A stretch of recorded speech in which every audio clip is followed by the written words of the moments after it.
सबसे पहले ethyl alcohol निर्माण की विधि में एक गोल पेंदी का फ्लास्क लेंगे। उस गोल पेंदी के फ्लास्क में थिसिल फनल, इसे थिसिल फनल कहते हैं, आप जानते हैं थिसिल फनल क्या है ना। थिसिल फनल की सहायता से एथिल अल्कोहल और सल्फ्यूरिक एसिड डालेंगे। थिसिल फनल क्यों यूज़ किए? अगर डायरेक्ट लेते तो दोनों ही क्या हैं, अग्नि के प्रति सुग्राही हैं, आग लगने का भय होता है, इसलिए अपन ने थिसिल फनल लिया। एक थर्मामीटर भी आपको लगाना बहुत आवश्यक है।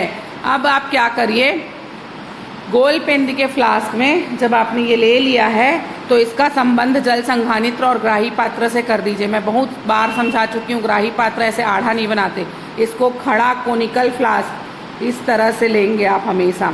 ये मैं बहुत बार पहले भी समझा चुकी हूँ, आज फिर से रिपीट कर रही हूँ।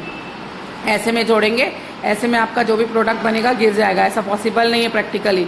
ठीक है, आप क्या करते हैं, 140 डिग्री तक मिश्रण को गर्म करते हैं, अल्कोहल का निर्जलीकरण होता है और आपकी ईथर की वाष्प, ये जल संघानित्र, जल संघानित्र किसे कहते हैं, इसमें एक पतली केस नली होती है जिसके दोनों तरफ जल भरा होता है। एक तरफ वॉश बेसिन से आप ठंडा जल डालते हैं जो यहाँ से गुजर के गर्म जल के स्वरूप में यहाँ से बाहर निकल जाएगा और ईथर की वाष्प को ठंडा कर देगा और ईथर की वाष्प इस ग्राही पात्र में, जो कि बर्फ युक्त पात्र में रखा गया है, वहाँ एकत्र हो जाएगी।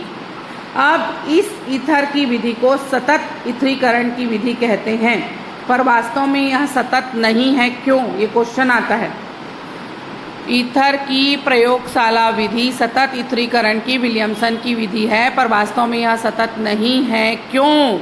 तो क्यों का कारण है, पहला, अभिक्रिया से बना जल सल्फ्यूरिक, के जो अभिक्रिया हो रही है यहाँ जल वाष्प भी बनेगा, वो अभिक्रिया में प्रयुक्त सल्फ्यूरिक एसिड से क्रिया करके उसको तनु कर देगा, जिससे उसकी क्रियाशीलता कम हो जाएगी और ईथर निर्माण की प्रक्रिया भी थोड़ी सी स्लो हो जाएगी।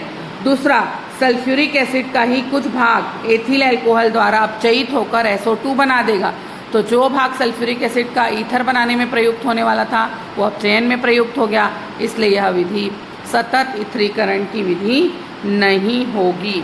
इसके रिएक्शंस कैसे होंगे, इसको बहुत ध्यान से समझ लीजिए।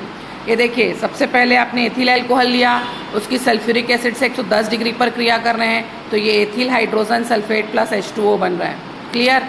अब इसी एथिल हाइड्रोजन सल्फेट को यहाँ पे उतारा और फिर से एथिल अल्कोहल लिया, सांद्र H2SO4 की उपस्थिति में 140 डिग्री तक आपने गर्म किया, तो ये वाला देखो, ये H2SO4 के रूप में निकल रहा है ये पूरा, और C2H5O C2H5 आपको प्राप्त हो गया। इस तरह से आप डाई एथिल ईथर बनाते हैं। ओके, ये हमारा चैप्टर ख़त्म होता है।